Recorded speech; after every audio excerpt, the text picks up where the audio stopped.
sa ginibong drug bypass operation. Triple o 4 na doble ang bihikulo na gruso sa siyudad kang Naga.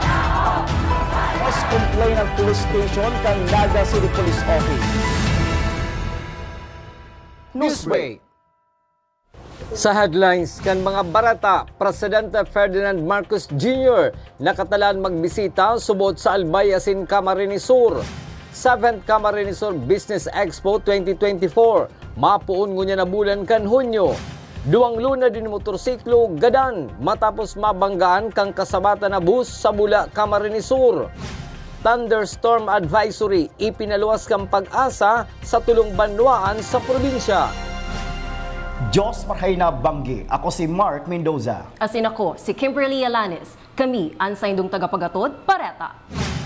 Sa ikapitong taon, liwat ikukondusir kan Camarines Sur Chamber of Commerce and Industry ang Camarines Sur Business Expo na may obhetong mapapusog ang sektor kang negosyo sa probinsya. Aramon taman ang kumpletong detalles kaiyan sa report ni Melvin Machado. Sa sarong press conference, naghampang ang manlain-lain na chairman ka mga event sa gigibo na 7th Camarines Sur Business Expo 2024 na pupunan sa 7th Bicol Agri Summit sa June 18 hanggang 21. Susundan kang Food and Beverage Expo, Camarines Sur Game, Fowl and Pet Convention, Regional Youth Entrepreneurship Congress, Camarines Sur Construct Conference, Bicol Tourism Conference asin ang pinakaprimerong Bicol Business Expo. Ang Bicol Business Expo na bersyon kang Philippine Business Conference kung saan tutukawan asin pag-uurlayan ka mga negosyante sa Camarines Sur asin mga ahensya kang gobyerno ang sadang presenting sitwasyon para mas maging competitive sa butsinda sa ibang darakulang negosyo. This year we're focused on building resilience and adaptability. Kasi through these past few years, ang business landscape natin has been becoming very, very challenging, especially with globalization. Marami na tayong products that are coming outside. So we have now our MSMEs here. We need to be resilient. Dapat magaling tayong mag-adjust to the situation para so we can maintain our presence here. Otherwise, tatalunin tayo ng multinationals and everything. Sa Agri-Summit, kaipuan man subot mapakusog ang sektor kang agrikultura kung sa'y nawawalat subot ang riyon urog na sa produksyon ng mais. Like in the agri sector, in the Agri-Summit, we're focusing on efficiency. Kasi that's where we're falling behind. Other places, like they're producing 8-10 tons per hectare, for example, sa corn. But here in Bicol, we're producing like 4 to 5 tons per hectare. So there's that gap, and we want to fill that gap with technology, with how did the other people do it? We have to learn that too. Ang 7th Camarines Sur Business Expo 2024 na dating pinagigibo sa Kapitolyo Provincial, ngunyan gigibuho na sa Sarong Mall sa siyudad kang Naga para dakol subot ang makahiling asin makaatindir. Para sa One Media, TV48 Naga, Melvin Machado, Newsbreak. Mientras tanto, matutukar man subuot sa Bicol Business Expo ang issue sa Naga Airport as in Philippine National Railways. Urog na tayaon ang mga opisyalis kang Department of Transportation. Gabos subuot na ahensya na may pagkaaram o makakatabang sa sektor kang negosyo ang inimbitaran kan Camarines Sur Chamber of Commerce and Industry Business Expo. I think so too, because we have the DOTR, the Department of Transport. They'll be coming. Everybody in the relevant industry will be coming. Sa ibang bareta, kinumpirmar ni Police Major Maria Victoria Abalaing ang saindang ginigibong pagpreparar para sa pagbisita ni Presidente Ferdinand Marcos Jr. sa probinsya ng Camarines Sur. Sinabi kay ni na andam naman ang saindang security plan para sa pag-abot kan Presidente kan Pilipinas. Mayo naman ibang detalyeng pinagtao ang Camarines Sur Police Provincial Office dapit sa pag-abot kan Presidente bilang parte kan saindang pinagsusunod na protocols sa paglatag kan seguridad sa Presidente kan Pilipinas. Ready po tayo dyan, meron na po tayong security plan regarding sa visit ng ating mahal na Pangulong Ferdinand Marcos Jr. And kung makikita nyo po dyan sa labas, we have our inspection para makita din natin kung gaano ka-prepared talaga yung ating mga PNP personnel dito sa Camarines Sur. Mientras tanto, sa pinagibong rank inspection sa mga personahe kan Camarines Sur Police Provincial Office, pinaghiling ang tamang pagsulot nin uniforme. Susog kay Police Major Maria Victoria Abalaing, tagapagtaram kan Camarines Sur PNP, dapat tultul na naisusulot ang uniforme para magayon hilingon kan mga nag-obserbar na publiko. Regular conduct po ng inspection natin, napaka-importante. Tingnan din po natin yung mga uniforme ng ating mga pulis, kung nasa tamang bihis po ba sila. Kasama po yun sa kino-comply din natin para makita rin po, syempre po nakikita ng ating publiko, yung ating kapulisan, dapat maganda rin po yung kanilang bearing sa public. Padagos pa sa mga bareta, presyo kanlaiya asin iba pang gulay sa Naga City People's Mall naglangkaw. Aramon taman ang detalye sa report ni Melvin Machado. Kung mayo nin laaya ang lulutuon na tinola, mayo man subot ining siram. Alagad paano kung ang laaya na sa imong kaipuhan naglangkaw na ang presyo. Sa samuyang paglibot sa Naga City People's Mall, haros gabos na may tinda nin laaya ang nagsabi naglangkaw mananggad ang presyo kaini. Sa pwesto ninda Ma'am Angela Malonda, ang dating 100 hasta 120 pesos kada kilo nin laaya, ngunyan nasa 220 pesos na ang kada kilo. Si medyo sadit 160 hanggang 180 pesos ang kilo. Asin ang turmeric 100 pesos ang kada kilo. Dati po nagkakantidad lang siyang sanggatos to 120, ngunyan po 220 na po. Itong mga arden, saradit. Iyan mga saradit po, nagkakantidad lang siyang 160, 180, yan po. May pilian man po. Si turmeric, gura ano ito? Ang turmeric po mas barato, haling Pangasinan, 100 lang po per kilo. Alagad bako lang sila iya ang naghira ang presyo. Maging si repolyo asin patatas, dae man nagpahuri sa pagtaas. Repolyo po ngunyan 75, dati 40 lang. Okay, tapos?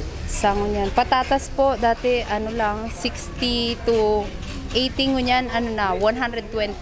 Huli kay ni narisama ni Miss Angela na si datindang parokyano na dako nagbabakalin gulay, ngunyan, kadikit na sana kung magbakal. Sa ngunya po ang mga consumer ta nagko-control man po sa pagsaod na ano lang, sikaypuan lang. Para sa One Media TV 48 Naga, Melvin Machado, Newsbreak. Sa pagbabalikang news break, motor na salpok nin bus, rider asin backrider kainig gadan sa Bula, Camarines Sur. Iyan asin iba pang mga bareta sa pagwelta kan One Media TV 48 Naga News Break.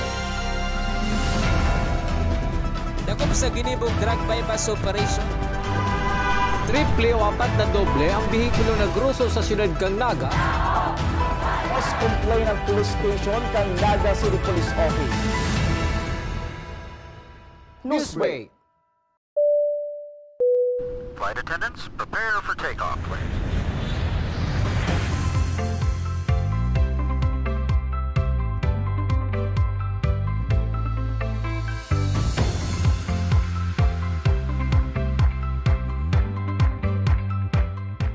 Slip life vest over your head. Take the tape around your waist.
Converge is a world-class ICT company with the most resilient and superior fiber optic service in the Philippines that continues to delight millions of its users in the consumer space while serving a growing number of business clients in the SME, enterprise, and wholesale segment.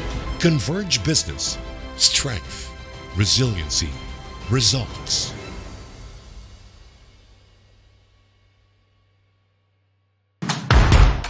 Hello, NCF! Welcome to the Naga College Foundation Incorporated. Where academic excellence meet limitless opportunities. Welcome to the home of the champions. Join us as we leap into the future. NCF is committed to providing state-of-the-art facilities to nurture the next generation of professionals.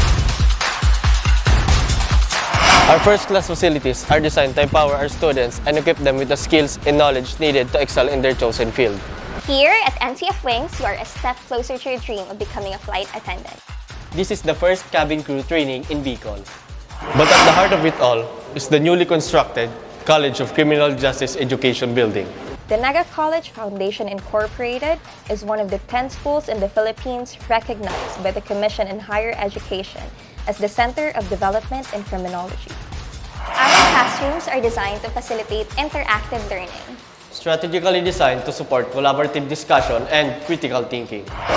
This building is home to Bicol's first world-class indoor firing range, which provides our students first-hand training in ensuring that they are proficient in firearm safety and marksmanship. From crime scene simulation laboratories to forensic science facilities, NCF CCJE has a wide range of specialized resources to prepare its students for various career opportunities in criminal justice. Unlock your potential today. Join us as we leap into the future. Join the Naga College Foundation College of Criminal Justice Education.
Sa ginibong drug bypass operation. Triple o apat na doble ang bihikulo na gruso sa siyudad kang Naga. Mas complain ng police station kang Naga City Police Office. Newsbreak. Sa pagpapadagos kan mga bareta, pasado na ang lokal na gobyerno kan Naga para sa national validation matapos ang regional validation para sa Seal of Good Local Governance. Ini ang pinag-anunsya ni Naga City Mayor Nelson Legacion sa iyang social media account. Kabali sa pinag-validate iyo ang financial administration and sustainability, disaster preparedness, sustainable education, asin iba pa. Pinasalamatan man kan alkalde ang pamayo kan SGLG team na si Miss Army Gunay. Sa iba pang bareta, sarong resolusyon na nagpapaabot nin pag-umaw sa tropa kan Philippine Coast Guard as in Bureau of Fisheries and Aquatic Resources na nagkukondusir ng humanitarian aid mission sa West Philippine Sea ang pinag-sponsoran ni City Councilor Omar Buenafe. Susog sa konsihal, gusto nindang ipahiling ang saindang pagmakulog sa mga parasira. Sarong paagi man subuot ini para makakrear rin awareness sa nangyayari sa West Philippine Sea. We in Naga City that is being visited by other regions, other LGUs in their benchmarking, let us show to them that we are also concerned. And let us show our support to our kababayans in other regions. Suportahan natin ang ating mga kababayan na naghahanap buhay at nagtatrabaho sa West Philippine Sea. Sa police report, gadan ang driver kan motorsiklo pati ina ang sa iyang backrider sa pinakahuring road crash na nangyari kan suudmang pagkaaga sa Bula, Camarines Sur. Ang motorsiklo na pinaglulunadan kan mga biktimang sina John Paulo asin Marinet, parehong taga-Naga, ang nabudalan kan bus na nanagukpar sa saindang linya matapos ining mag-overtake sa sarong truck. Huli kan masela na tama sa payo kan mga biktima, pinagbawian ang mga ininin buhay. Nasa Bula Municipal Police Station ang sospek na mahahampang sa kaso. Sa iba pang bareta, kasong statutory rape o rape na mayong piyansang pinagrekomendar ang korte ang inaatubang kan mga inarestong sospek hali sa Banawaan kan Pili, Camarines Sur, Libmanan, Lagunoy, asin Baaw, Camarines Sur. Na haros magkakasabay pinagserbihan kang sa inang warrant of arrest kang nakalis na aldaw. Susog ki Police Major Maria Victoria Abalaing, tagapagtaram kan Camarines Sur PNP, resulta ini kan nagpapadagos na pagserbi kan warrant of arrest o rugna sa mga rape cases sa probinsya. Continuous po talaga yung ating implementation ng mga service of warrant of arrest, and particularly hindi natin pagka meron na kasing release or meron na pong warrant of arrest, nandyan po, i-execute po natin yan, particularly yung mga sa rape cases natin. Padagos sa mga bareta, nagpaluwas nin thunderstorm advisory ang Pag-asa sa paagi kan Edmero, kan subagong alauna nin pagkahapon, huli kan pag-uuran na may kasabay pagdaguldol asin kikilat. Ang apektadong mga lugar sa probinsya iyo ang Pili, Ragay, asin Calabanga, Camarines Sur. Asin yan ang mga bidang baretang nakalap kan mas pinakusog na puwersa kan One Media TV 48 Naga News and Bicol Affairs. Day malingaw na follow ang samuyang official Facebook fan page One Media TV 48 Naga. Ako po si Mark Mendoza. Padagos kaming mahatod nin mga baretang garantisadong nangingenot asin napapanahon. I-hit ang subscribe button sa tuwing official YouTube channel, One Media TV 48 Naga. Tanganing updated kita sa mga bareta asin istoryang bida an Bicolano. Sa ngaran ni Miss Antoinette Eduardo, ako po si Kimberly Alanes. Asin ini ang One Media TV 48 Naga News Break. Dakop sa ginibong drug bypass operation. Triple o apat na doble ang bihikulo na gruso sa siyudad kang Naga. Mas complain ng police station kang Naga City Police Office. Newsbreak.